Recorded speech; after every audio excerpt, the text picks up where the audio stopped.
ॐ वक्रतुण्डमहाकाय सूर्यकोटिसमप्रभा निर्विघ्नं कुरु मे देव सर्वकार्येषु सर्वदा ॐ गङ्गणपते नमः।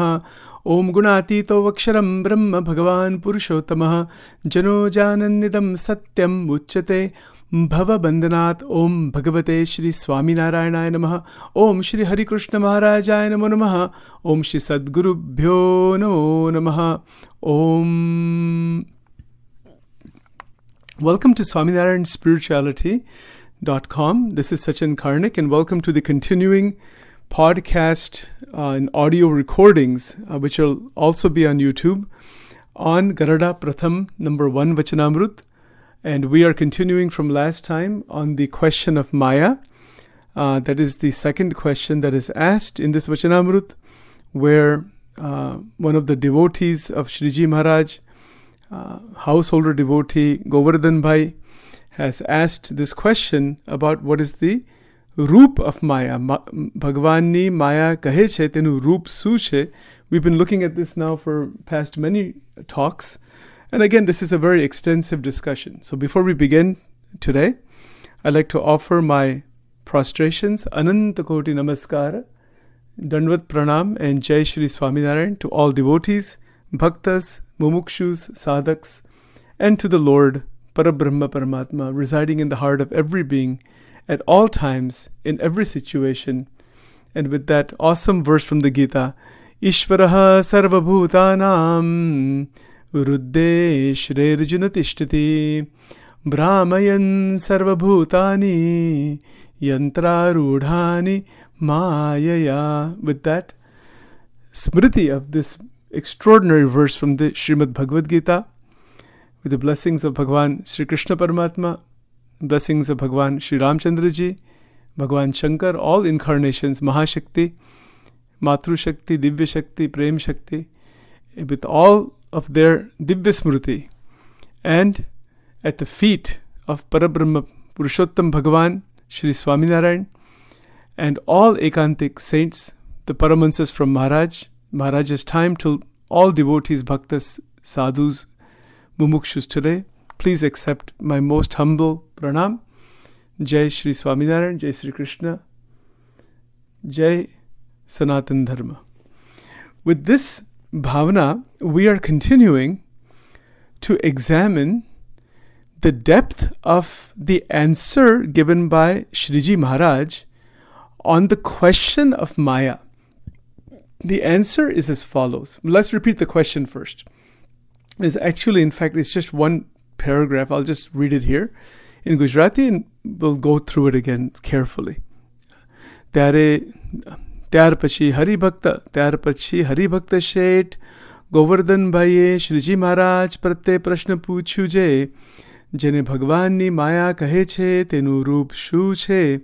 પછી શ્રીજી મહારાજ બોલ્યા, જે ભગવાનનો ભક્ત હોય તેને ભગવાનની મૂર્તિનું ધ્યાન કરતા જે પદાર્થ આડું આવીને આવરણ કરે તેને માયા કહીએ. Right, so we've looked at the translation of this before, so I won't go into it again. So we're looking at, in more detail, dhyan. Maharaj's answer here is about the act of meditative connection, absorption, link with one's Ishta Devata, with one's chosen deity. Alright, so that God is only one, Bhagwan is only one. So whichever form anybody chooses, Bhagwan Shiv, Devi, Sri Krishna, from the Hindu pantheon we're looking at specifically. And then in the Swaminarayan Sampradaya, those who meditate on Ghanshyam Maharaj or Swaminarayan Bhagwan, Hari Krishna Maharaj, or any of the other forms, Nilkhand Varani, etc. Many are there. That's another way to understand this.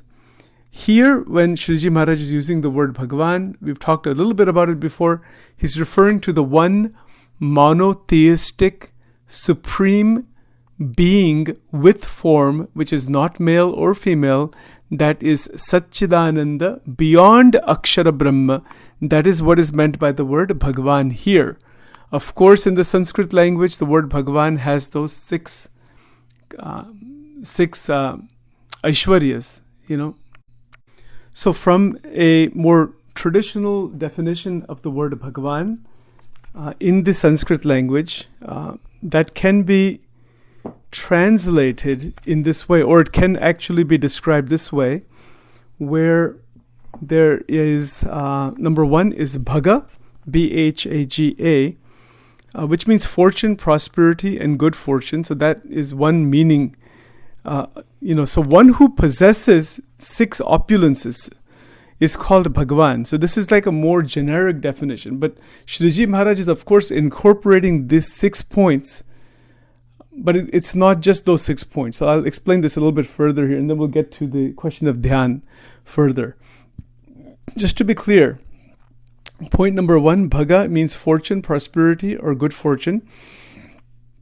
Point number 2 is Aishwarya, which means divinity, lordship, and majesty, or majestic being, a majestic being who has, a tremendous amount of Aishwarya, tremendous power, lordship in that sense. But that is Aishwarya. Aishwarya is like more, power and all. Then Viryam is point number 3. That is strength, vigor, and virility. Point number 4 is Shri, beauty, grace, splendor. That is also the Mahashakti. And then there is the Vijayam, which means victory and triumph. And then there is the Shriya, meaning Shriya. Shriya means glory, fame, one who is renowned, things like that. So that is the Shri, but Shriya, Sriyah. So that is similar to the 4th one, Shri, but this is Shriya. Right, so these are 6 bhagas, the opulences that are talked about in the word Bhagwan. Right? So these qualities are, of course, incorporated already. Now, in Vachanamrut, this refers to the Supreme Lord, the ultimate reality, the absolute essence, beyond the names and forms of Maya. So beyond the Sagun forms that are present within the realm of Maya. The unity of existence, meaning that God is omnipresent, that Purushottam Bhagwan is Anvay, is present in everything at all times, in all situations, everywhere. So that is all incorporated in this word Bhagwan. From a Vachanamrut linguistic point of view, we're looking at the word Bhagwan in terms of Bhagwan Purushottam, Parabrahma, who is beyond Akshara. Aksharatit means beyond even Akshara Brahma. That is also called Bhagwan in Vachanamrut, and that is the way the word is used throughout Shri Vachanamrut. Alright, so having said that, now we want to get into Dhyan. Shriji Maharaj is saying here that everything that is an avran, which is an obstruction, avran meaning that which is a blockage, it is an obstacle. In Gujarati it is called Vigna or Vikshep. Vikshep meaning that which causes disturbance or distraction in that continuous connection with Paramatma. Bhagwan ni murti nu dhyan karta je padarth adu avine avran kare tene maya kahiye. Whatever obstacles, whatever objects, people, our own memories, our own desires, vasanas, anything and everything that is causing disturbance, distraction, or blockage in the connection with Paramatma, with the Murti of God specifically. We can talk about God in an abstract sense. Shriji Maharaj is talking about it in a direct sense, that there is the manifested form of God. That is what he is talking about, because we are not going to be able to touch that unmanifested form, that is inside the Akshardham, beyond the Akshardham, present everywhere in every single atom, every single subatomic particle. How are we going to be able to touch that? We cannot touch that. It's very, very difficult. In fact, it's beyond difficult. It's not possible. Only when you enter Samadhi can you see that thing. Can you see that Anvay Swarup? And that is a more metaphysical question. I won't go into that right now. But he's talking here, Shriji Maharaj is talking about very practical, useful answer that is applicable in my life and in everyone's life, for the purpose of realizing Akhanda Vritti, or establishing Akhanda Vritti, which was already talked about in the previous recordings to some extent, right? We've touched upon it and in multiple recordings, but we'll talk more about it, because the whole Vachanamrut is only about Akhanda Vritti. That is the sadhana, the practical very much applicable language that Shriji Maharaj is using for everybody. That what is the purpose of our life? The ultimate aim of our life is only this: Dheyo Narayano Hari. It is the realization of God, realization of Parabrahma, Bhagavan. Now, let's go into this dhyan question a bit further. We have talked about in the past recordings, dhyan is also part of the eightfold yogic process, the Ashtanga Yoga, Yam, Niyam, Asan, Pranayam, Pratyahar, Dharana, Dhyan, and Samadhi, which is the seventh step. So we have talked about that a bit, and I don't want to go too much into Ashtanga Yoga because that'll be somewhat of a diversion. It's a massive subject, which we will talk about in much, much more detail when we get to Garuda Pratham 25. Again, we'll see. Whenever we get there, we'll get there. But that's where Shriji Maharaj has talked about this Ashtanga Yoga versus Bhakti Yoga. And then there's the extraordinary incident of one of the female devotees, Ladki, by going into Samadhi, by opening of the Muladhara Chakra, where Maharaj tells her to go into that chakra and then to see herself where Ganeshji is. So Ganeshji is the deity inside the Muladhara Chakra. And then she's able to see who she is, the Atma Tattva, inside that Muladhara Chakra. This is in Garuda Pratham 25, Vachanamrut. So this is very, very interesting, but we'll get to that all as we move along, and I'll see where it takes us, Bhagavad Ichha. So anyway, we were talking about the app, that is the BAPS app, beautifully done. It's free for everybody, and I'm giving it as a reference. I'm just again mentioning here, I'm not trying to promote or criticize any organization. We love them, respect them, take good things from them, try to promote the great truths of spirituality of Bhagavan Swaminarayan. That is the only purpose here, and the glory of all sages and the spiritual path. There's also another app, by the way, which I will be referring to, which I just downloaded recently, that is called Vachanamrut app. So you can go to the app store. I think that is from the Nar Narayan Dev Gadi, from the temple in Kalupur, Ahmedabad. They have also done an extraordinary exposition on the footnotes. So they have given footnotes for key words. It's a beautiful app. You can just tap on the red highlighted words there and find the various notes for the Vachanamrut. So that is also available, and I'll be referring to that also from time to time. So both apps will be looked at, and then other references from other places, teachers' teachings will also be there. Okay, so having said that, I'm going back to the BAPS app, where there is a statement by Yogiji Maharaj. So he says about dhyan, I think we talked about this last time, कि भगवान अने संतना महिमानु विचार करवोते ध्यान. I do remember talking about this to some extent. I'm not sure how much I talked about it, but just to quick recap on this, that Mahima means glory of God. Mahima. For example, easy to understand example, if a 2-year-old is holding in his right hand, his or her right hand, doesn't matter, his or her right hand, a $500 million diamond. Right? Just imagine, and there are diamonds like that. You can go to the Museum of Natural History and find these extraordinary diamonds in Washington, D.C. If a 2-year-old is holding that, yes, the value of the diamond is what it is. It is whatever the value society has given, plus its beauty, its color, etc. But the 2-year-old has no knowledge of what he or she is holding. He's lacking mahima. It's very easy to understand. It's lacking the wisdom, the understanding, the glory of what has been obtained.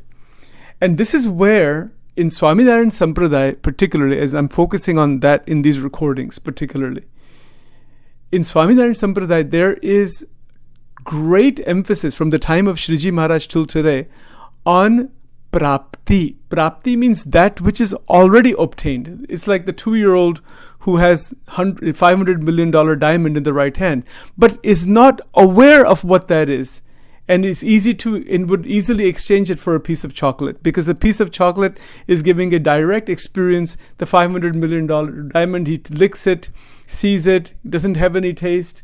It's just another piece of rock. Maybe it sparkles a little, or at the most he thinks of it as another one of his toys. another one of the toys that are in the toy bin, which are all worth 50 cents or $2 or something like that. That's it. That's the extent of recognition of what it is. So there's two words here. One is prapti, and the other word in Gujarati is olkhan. Two words to be understood very carefully, right? Olkhan means recognition, to recognize and to be aware. Awareness, the word in Gujarati that is the best translation for awareness is janpanu. That janpanu means like you're aware once you realize what is already there. Then the awareness comes. But without these two words first, olkhan and prapti. Prapti meaning you have it already. That is prapti. Like for example, in our case, we have the Murti of Ghanshyam Maharaj. We have, so many Swaminarayan temples all throughout the world. We have Santa Parampara. We have Guru Parampara, those who believe in Acharya Parampara. We have Acharya Parampara. We have so many things, that are there who whatever the people are believing in Sampradaya. But the aim is Bhagwan Swaminarayan. The aim is Purushottam Bhagwan. The aim is not any guru or any sadhu or anything. The aim is Bhagwan only. Everything is a respectful means to that end. And then people outside the Sampradaya, in the Sanatan Dharma, and then the general community at large, the world community, can still get a lot of benefit from understanding these extraordinary ideas and apply them even in Christianity, Judaism, Islam, other Sampradayas in Hindu tradition. It's applicable in many ways for everybody, So that is the spirituality that is applicable, right? So I just want to mention that because I don't want anyone to think of the teachings of Shriji Maharaj in terms of groupism, sectarianism, fanaticism, or anything like that. They are absolutely universal, but they are definitely monotheistic. They are more on the qualified non-dualism side, Vishishtadvaita, Brahma Vishishtadvaita. But those are just further developments of the one supreme God idea that is there already in the Abrahamic traditions. Okay, anyway, having said all that, this is a question of prapti. So the 2-year-old has this $500 billion diamond that is called prapti. But there is not the recognition of what it is, olkhan. Olkhan means recognition, realization. It's glory. The word mahima, as Yogiji Maharaj is saying here, Bhagwan and his santana mahimano vichar karo na te dhyan. So he's describing dhyan in a very interesting way. It's very interesting because he's talking about two things here. 2 points first are Bhagwan and his sant. Meaning Bhagwan ka mahima, the glory of God. Glory be to God, as the Christian prayer says. The glory of God, the mahima, who is God, what is Paramatma? So let's try to understand that. Then we'll get into the mahima of Sant. Think of it this way, from a more experiential point of view, we know that there are billions upon billions upon billions of galaxies. Nobody knows how many there are. There's all kinds of estimates. Nobody has any real idea. Right? There's new estimates coming out every month almost. And they keep expanding, keep increasing. There's no end to the number of galaxies that are in our purview. And the galaxies are not the full Brahmand also. Brahmand is something much, much bigger, and it's a multi-dimensional multi-dimensional universe that has 14 lokas. Each Brahmand has 14 lokas. That's high-level metaphysics. But in short, there are infinite number of Brahmand. The word universe is not really the best universe, but is not the best translation. The word Brahmand means the egg that has come out of the Brahman. What an interesting word this is. Brahmand. Anda means egg. But it's not, like the chicken lays an egg or goose lays an egg. That's why the word egg is used, to kind of give some analogy as to the universe being born out of, being created out of, being evolved out of, literally being laid like an egg. It's an evolute out of Akshara Brahma. Akshara Brahma is vast and infinite. The Nirakar Swarup, formless Swarup of Akshara Brahma, is called Chidakash. Garada Pratham 21. That is there. Also Garada Pratham 46. Both Vachanamrut are talking about Chidakash. Amazing. And At some point when we start talking about Chidakash, we will cover theoretical physics, subatomic physics, subatomic particles. All of that will be covered in that discussion, because that is already incorporated in the Vachanamrut. That all of those areas are already discussed as far as the Chidakash, and the way Sriji Maharaj describes the existence of Chidakash is just extraordinary, and it incorporates all of the Vedantic scriptures also. So this is Mahima. So think about what I just said right now. It sounds mind-blowing and mind-boggling even to me. It is. But Bhagavan is beyond all that. In fact, Akshara Brahma Tattva, or the Bhed that is called Akshara Brahma, the Akshara Brahma has two forms, Nirakar and Sakar. Garada Pratham 21 clearly mentions two forms, Aksharna Beswarup, right? So that Sakar form is doing seva of Paramatma. That is what it is. There's some controversy about that seva. I won't go into that discussion here. But one way the general understanding is that the seva, meaning that Akshara Brahma is in constant communion with Purushottam Bhagavan inside the Akshardham. And that Akshara Brahma, according to many different organizations in the world today, Swaminarayan organizations, the belief is that Shri Gunatitanand Swami, one of the great Paramahansas of Maharaj, is the human manifestation of that Akshara Brahma. This is the belief. There's controversy about this. All right. Now, having said this, we're trying to understand Mahima of God, meaning Bhagavan, Parabrahma, is beyond even Akshara Brahma.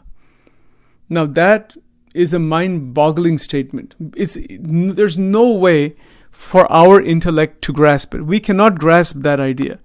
We cannot even understand this Brahmand, one Brahmand. Our intellect is not capable of understanding even one Brahmand. The Swarglok, Maharlok, Janlok, Taplok, Satyalok, etc.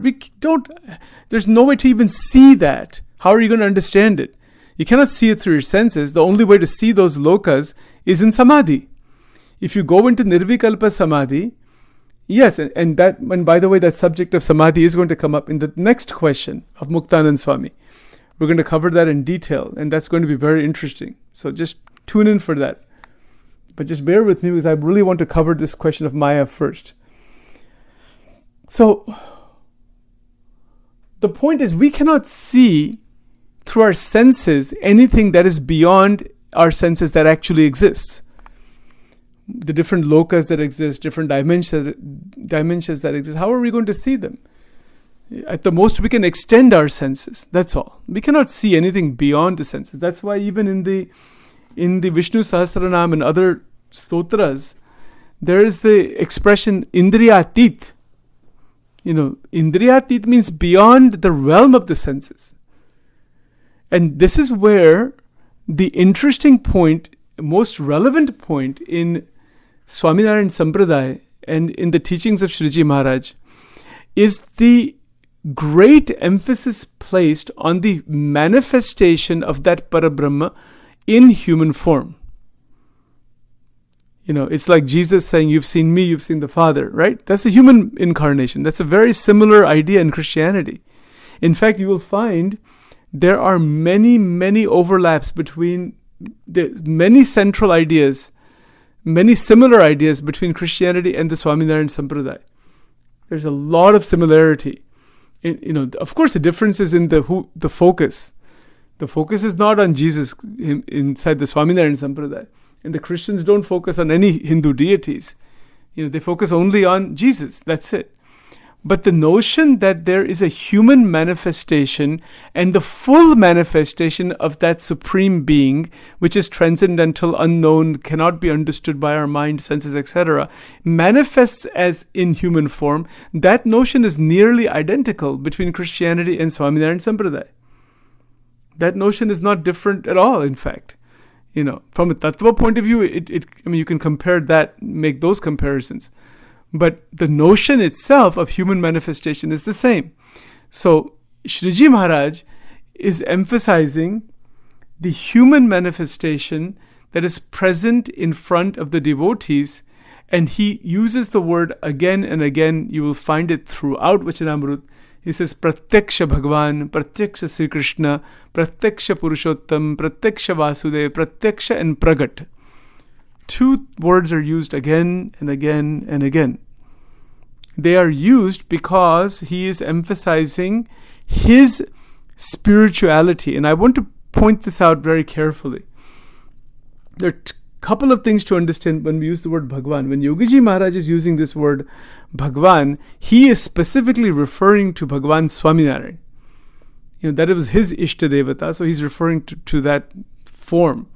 When Shriji Maharaj is using the word Bhagwan, at that time, people understood it in many different ways. And even today, depending on where one's faith lies and understanding lies, one can understand it in their own way, perhaps.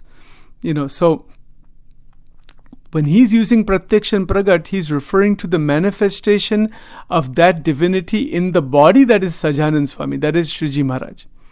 That is what he's referring to. There's a body, there's a human body. But the manifestation inside that body is what he's referring to. And that inside that body, that is Parabrahma, Pratyaksha Sri Krishna, Purushottam Sri Krishna. These are the words he's used. But he's even gone further to say even the body is divine. Manushya bhav ane divya bhav ek thai jai. Manushya bhav, meaning that the human activity, it is, even though it is done just as another human being, like eating and drinking and bodily actions and all those things, this is all done with the human body, but that is divine, that is completely divya, even though it is in human form. You see, so that which is beyond Akshara Brahma manifests in human form, and then to recognize that manifested human form is called Olkhan. Olkhan in Gujarati means recognition in general, but in the Vachanamrut, I'm specifically concentrating only on Vachanamrut and the Swaminarayan Sampradaya and the teachings of Shriji Maharaj particularly, that when he's talking about Pratyaksha and Pragat, he's referring to himself. Now, why is he doing that? The answer is very simple. Because of the manifestation that's within him. Now, somebody might say, well, he's just trying to promote himself. Why is he saying that? Why did he install his own murti in the Vartal temple as Hari Krishna Maharaj? There people even have questions about that today, right? Like, why do all that? Why is a person promoting himself? He's not promoting himself. Let's be clear. This is my commentary. You can make of it what you want. He's not at all promoting himself. Is a sun promoting itself when it shines? No. It shines and it gives light to the whole world. It's not promoting itself. It is, there's no ego in that. There is only its nature. Its nature is to shine. Similarly, when a divine being manifests, whether it is a mukta, whether it is a great sage, or whether it is Parabrahman, Paramatma, that light is going to shine. And it shined in hundreds, in thousands and thousands of people during the time of Maharaj. But his emphasis was on the realization of that Purushottama Tattva, that Purushottama Narayan, and that was manifesting inside of him, or that is him. This is not a him or a her also. That is the Tattva that is manifesting, that is the being that is manifesting, has taken on a human form. Shriji Maharaj himself has stated unequivocally in Garada Madhya 13, one of the most important and famous Vachanamrut that is known in Swaminarayan Sampradaya. He says, Tej nivishe je murti che ej pratyaksha Maharaj che. See, again the word pratyaksha used there, right? He's saying that in that divine light, there's an infinite light, that is Akshara Brahma. You can think of it this way, there's an infinite consciousness, right? Which the Advaita Vedanta talks about. But within that, beyond that, or that light is thought of as coming from the body of Purushottam, Bhagwan is Vyatirek. Vyatirek meaning is independent entity. And that is a very metaphysical point.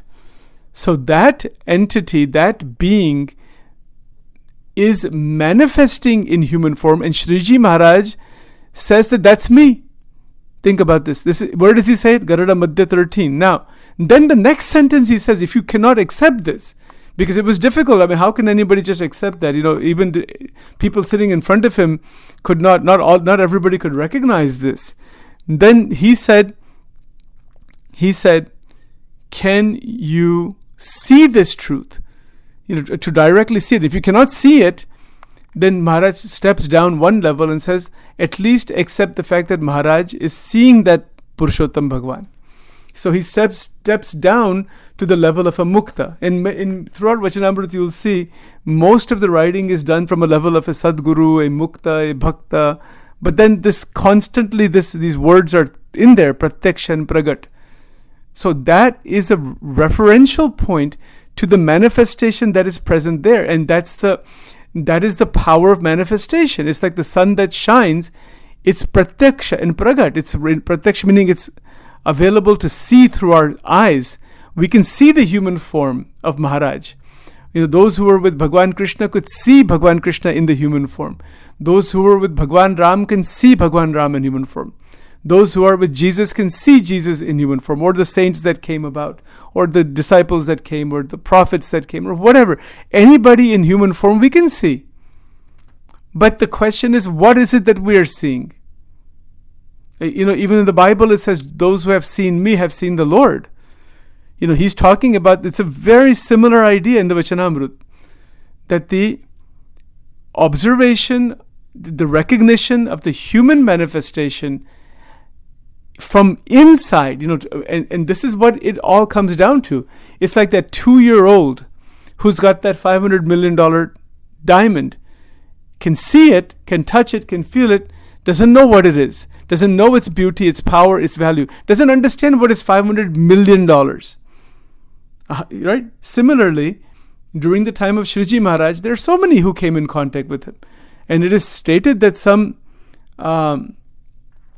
hundreds of thousands of people, I'm not sure the exact number, they say be lakh, that might be like some 200,000 people, something like that, were directly devoted to Maharaj and worshipped him as God, worshipped him as Bhagwan, human manifestation of God. 200,000 people, 500 paramahansas, 3,000 plus sadhus, and 6 temples built, scriptures, extraordinary scriptures written like Satsangi Jivan, Bhakta Chintamani, amazing scriptures, Vachanamrut of course. Itna amazing hai ye. And it's unknown to most of humanity. Now it's beginning to come out. But it will come out. But the spirituality is for everyone. And the point here is that it's the spiritual tattva that he's emphasizing. He's not emphasizing himself. It's foolish to emphasize that as an ordinary human being emphasizes his ego, his position, his power, this and that. That's not what it is. That's ridiculous. That has no meaning at all. He's talking about the adhyatmic tattva that is manifesting in that body as that body. Both. It is manifesting in that human form as that human form. It's actually more accurate to say as that human form, not just in that human form, right? So that is what is meant by pratyaksha. Pratyaksha means that which can be seen through our 5 senses, that can be directly available. And that is why in the Sampradaya, Premanand Swami has written the Lila Chintamani, Pratham Shri Harine Re Charane Shisha Namau Nautama Lila Re Narayan Ni Gau Mota Munivar Re. And it goes on, right? So the bhajans that were written, kirtans that were written, the kavyas that were written, so many thousands upon thousands upon thousands of bhajans were written by these paramahansas. Or were they crazy? Were they mad? They were just, what were they? They had recognized that this is not a human being. This is something beyond a human being, something extraordinary that is manifesting as a human being. And then in Samadhi, Shriji Maharaj even showed who he is. Thousands of people would go into Samadhi. That entire Samadhi Prakaran is Garada Pratham 49. And this is, I will definitely at some point do a very detailed exposition in English on that Prakaran. It is absolutely tremendous. All of the transcendental stages from where we are on this planet Earth all the way to the Murti and Akshardham, every stage is described there. The different abodes of God, the different lokas, the different transcendental experiences, everything is described in detail by Nishkolanand Swami. I don't think I've heard anybody, even in Gujarati, do a full and thorough exposition on Garuda Pratham 49, line by line by line. People have talked about it, bits and pieces of it, and they emphasize certain aspects of it. But humbly speaking, here in my purview, I don't like half-hearted expositions. I mean, they're okay. I'm not criticizing anybody. If you're going to do an exposition, let's do it objectively. Let's do it properly. Let's do it thoroughly. Let's not do it in a half-baked manner. Do it thoroughly. And then the real power of it, and whoever the author is, we can understand what they're trying to say when we accurately represent what they're trying to say. Partial representation is almost a disrespect for the original authors. You see, so it's just a humble statement. I'm not criticizing anyone, just making that statement that way. There's no criticism. Okay, now, why go into all this? This is all part of this mahima that is talked about. Bhagavan ane santana mahimanu vichar karvo te dhyan. Now, Yogiji Maharaj is saying, think about these things, about who Maharaj is, about his charitra, about his tattva, about what exactly the swarup is all about. What is the tattvik? See, we cannot imagine, we cannot see all of the Brahmand and infinite Brahmand. All we know is that there is something extraordinary. And through that mahima, as time goes on, through bhajan, kirtan, manan, chintan, santa samagam, scriptural readings, etc., Shraddha develops. Shraddha develops that what is being stated is true, that there is the Atma, there is the Paramatma, there are the chakras, there are the abodes of God. This is all considered to be Satya. Sriji Maharaj and Gopalan Swami both have mentioned, Maharaj has mentioned this in the Vachanamrut, and Gopalan Swami has mentioned it in his Vato, Gopalan Swamini Vato, that whatever is written in the Sanatan Dharma scriptures, Sat Shastra, is believed to be true as one progresses spiritually because it reveals itself. There is initially a certain amount of Shraddha. It's like a conviction that develops that this is true. See, we don't know if there's a Murti in Akshardham, or we don't know if there's Murti in Golok or Vaikuntha. You don't know that.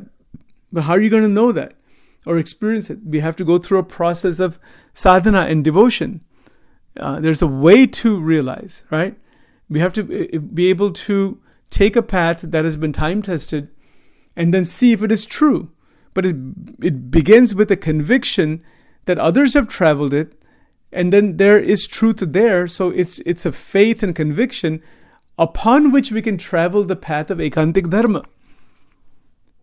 Without faith and conviction, Shraddha Sarvesham Mata, we cannot progress into any kind of spiritual path. We will be stuck with doubt. Sanshay Atma Vinashyati. Doubts keep coming up. We cannot do any sadhana. We'll just be in the material world chasing after material experiences. Kanchan, Kamini, Kirti, Hatman, Irsha, Kam, Krodh, Lobh. What else is there? That's the only thing we'll be left with. And then dead one day. That's all. So this is why Shraddha, Madhavani, Madharupam, Shriji Maharaj is saying to all of us, particularly to me, I'm not trying to convince anybody. This is all for my own reflection, just sharing with the world as a seva. That Shraddha Sarvesham Mata, that Madhavani Madharupam, that what I'm speaking is who I am. That is my form. So what is spoken here in Vachanamrut is only Shriji Maharaj himself. Just as Sri Krishna Paramatma speaks the Gita, that is also Sri Krishna. The words in the Gita are Sri Krishna. They're not different. The word became flesh and the word was God. See the language in the Bible also. See how beautiful it is. Right? So the point is that these words are not just words. And this is how Nishta is. Nishta means Swarup Nishta. And I'm just trying to explain here in whatever is coming into my mind here with regards to this statement of Yogiji Maharaj, Bhagwan ane santana mahimano vichar karvo te dhyan kariye. Mahimano vichar. It's like once that child grows up, that 2-year-old child grows to age 10, 12, 15, has that $500 million still available. Same, he's holding it. It's placed in a nice place somewhere. As time goes on, the recognition of what it is increases, and then the glory of it increases. And now the child stops looking at it just as a piece of rock, begins to realize what it is. This is called praptino vichar. Prapti koni thai છે? Koni thai છે? In Gujarati, so who have we obtained? What has been obtained? We don't realize. And this is the whole why Yogiji Maharaj is saying here, to recognize what is available. My goodness, it's a tremendous thing, right? But that is Mahima. Then once the full realization of that child occurs, that child is now 21, 22, 25, then what is $500 million? What is the significance of that? My God, what can be done with that? This is just an analogy. That is called praptino mahima. It is the glory of what has been obtained, what has been attained. Wow, this is something mind-boggling, something extraordinary. And we're talking here about Bhagwan ni prapti. Prapti meaning the manifestation of Parabrahma, Paramatma in front of us in human form. And of course, after the time of Maharaj, in forms of murti, in forms of scripture, in form of saints. Just like with Sri Krishna Bhagwan, there is the manifestation still in terms of the Archa Vigraha, in terms of scriptures, just like that. The same thing is true here with Sriji Maharaj. And that is true with others also, with other manifestations. That is called prapti, what has been obtained. And imagine for a moment, visualize for a moment a person who has that flash of realization of what is $500 million. A point comes, maybe it is at the age of 12, 13, 17, at some point, the flash comes inside the brain of that mind, in the brain of that individual, the mind of that individual. What is $500 billion? What it can potentially do, that begins to grow. Similarly, when the flash of this massive mahima of Bhagwan, who is with me? When we realize that, then we start to think about it. Isn't it so? When a person has $500 million, then they start to think about what to do with it. Then they never forget that they have it. Never, even for 1 second, someone who has $500 million, whether a person is awake, sleeping, dreaming, nighttime, daytime, anytime, the person is not going to forget for a fraction of a second that person is a multi-millionaire. That person has $500 million, cannot forget that for a fraction of a second. Even though they're doing everything else, everything that the person does is through the force, intensity, power that is coming from the inside the mind of the attainment or the hanging on to, what's the word here? Of the possession of $500 million. So even if a person drinks a cup of tea, there is a high that comes, the experience of drinking the tea, the enjoyment is coming less from the tea, it is coming from the $500 million. And then a person, that experience of the tea is heightened to its extreme level because of that $500 million. Isn't it so? Ask now if a homeless person drinks the same $2.50 cup of tea, what's the experience of that person? Why the experience is different? Think about this. Think about this point. Someone who is very wealthy drinks a cup of tea, they're on a high. Most of these people are on a high. Why is that? Because of the power that's behind them. That's why. They may not show it. They may act very humble. But true humility beyond that is Brahmasthiti. But most of the people who are wealthy, even though they may act very humble and simple and all that thing, internally that high is going on. And if it's not going on, then that is something extraordinarily special. And that is near the state of the Atma.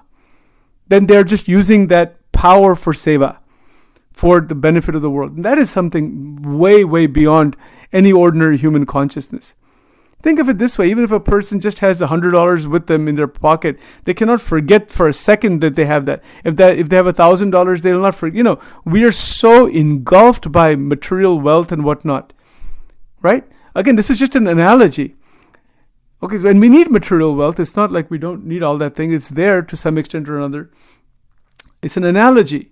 It's about mahima, right? But can you imagine someone who has $500 million loses track of it, forgets it, somehow totally forgets because of some trauma or something.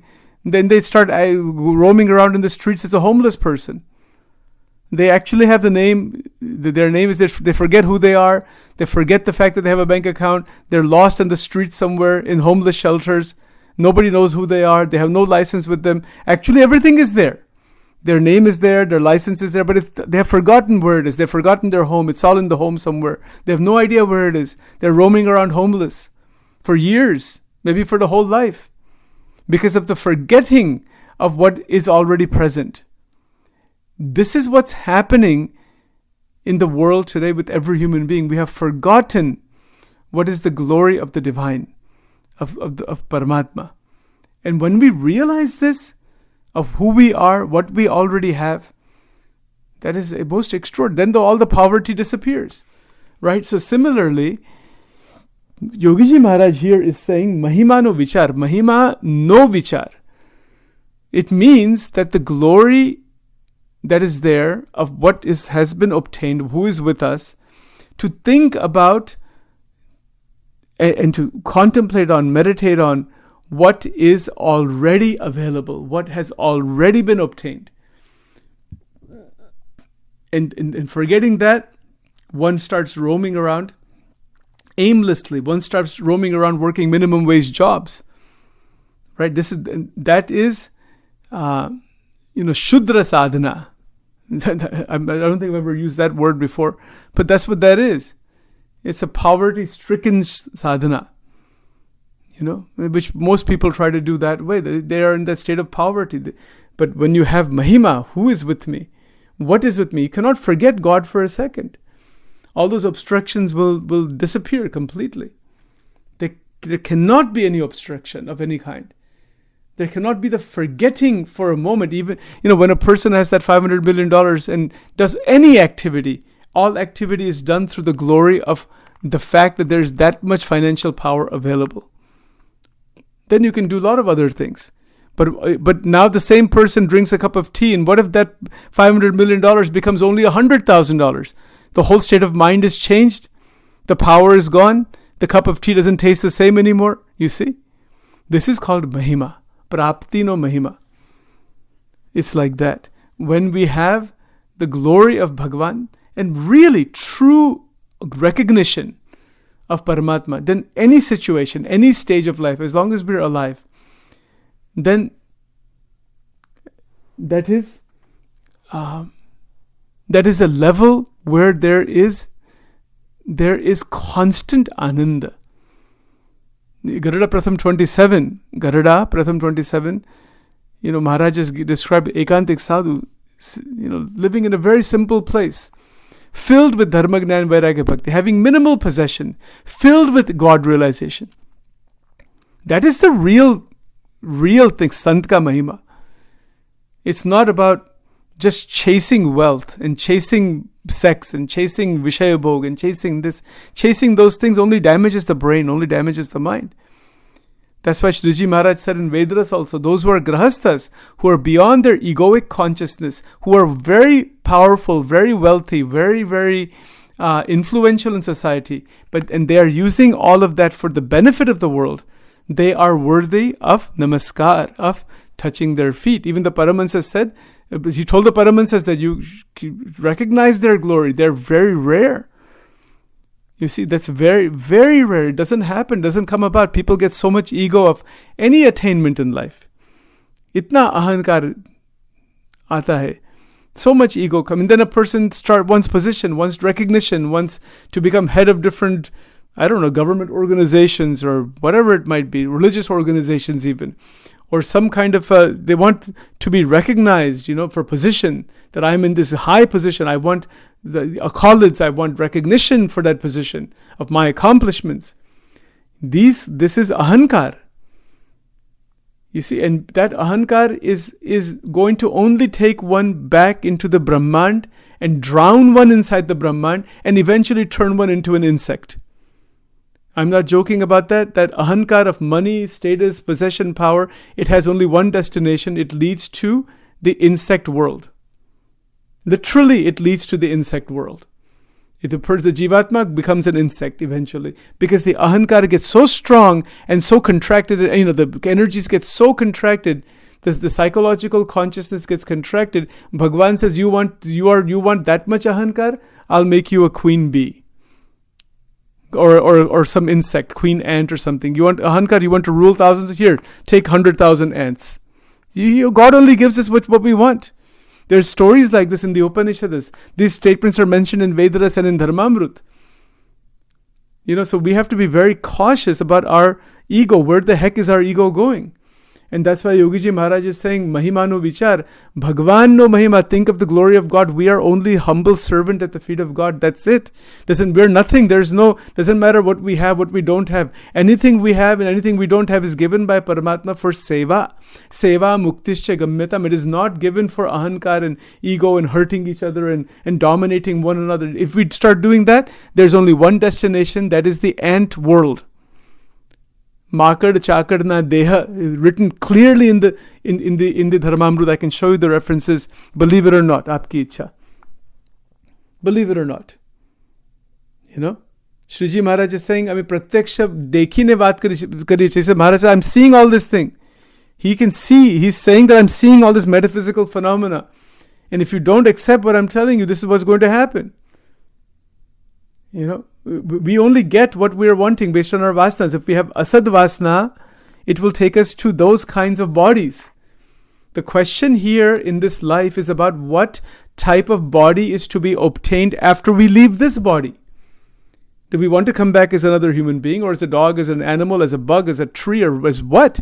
It all depends on our vasanas. Or do we want to go be a mukta, liberated being in the abode of God, stay with Paramatma inside the abode of wo dham hai, Bhagavad Dham. We talked about that before earlier, that there is the Vaikuntha Dham, Shvetadvip Dham, there is the Golok Dham, there is the Akshar Dham, there's Badrikashram, there's abodes of God above this 14 lokas.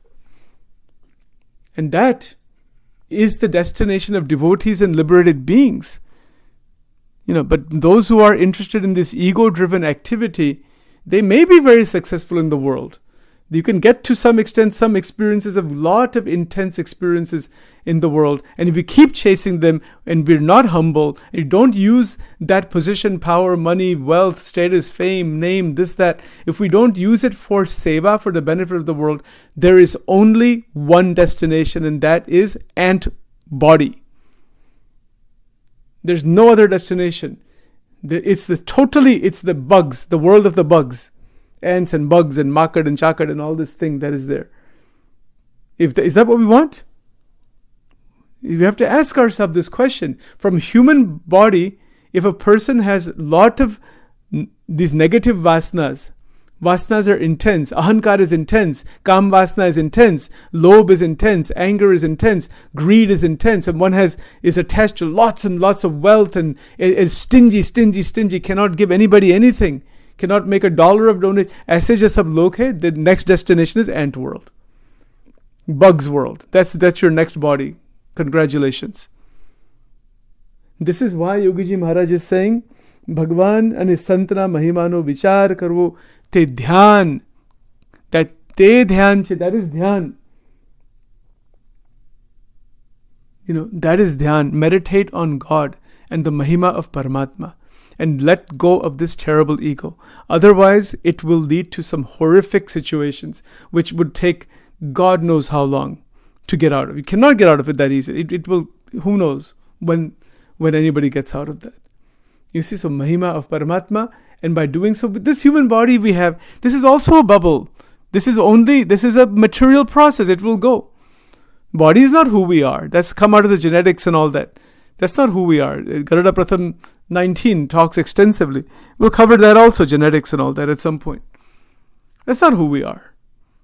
Our Swarup is Atma Tattva. And that Atma Tattva, to realize that, is to connect with Paramatma. That's the whole purpose behind it. And that connection occurs through Dhyan, and that Dhyan occurs through Mahima.